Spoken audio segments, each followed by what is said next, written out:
matcha. Hindi na ako maging score kasi ligwak. Hindi masarap.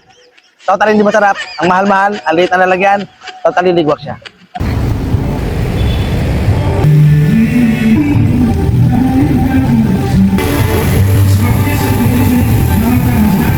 Ayan mga ka-vlog, welcome back to my channel. So nandito po tayo ngayon dumayo po tayo dito sa Ayala Triangle dito sa Makati para makapagtsibukan na naman po tayo dito kasi meron na naman po ditong street food, parang night food market dito sa Ayala Triangle. So as you can see, ang ganda ng aking mga bakod. Tingnan nyo po. Ang ganda ng design po nila dito ng mga ilot. Tingnan nyo po. Ayan o. Yan yung Christmas light. Look at that. O, diba? Ang ganda. So, mamaya po mga vlog, pupunta po tayo dun sa mga food kiosk po nila dun sa gilid. So, dun sa may part na yon, dun po tayo mamaya pupunta.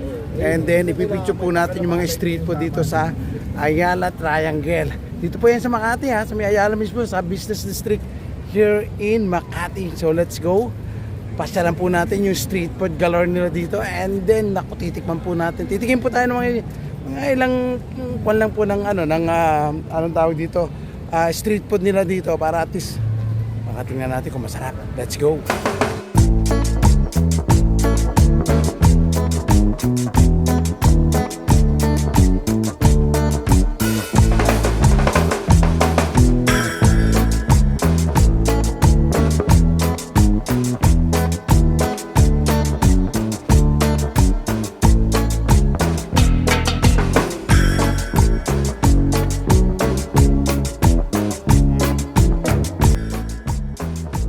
Garap muna po tayo ng CR. So every time nawiwiwi po tayo na but siyempre kailangan na po tayong medyo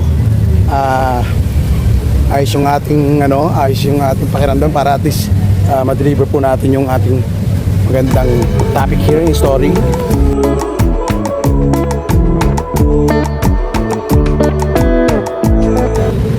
So yan, nandito pa rin po tayo sa Ayala Triangle here in Makati.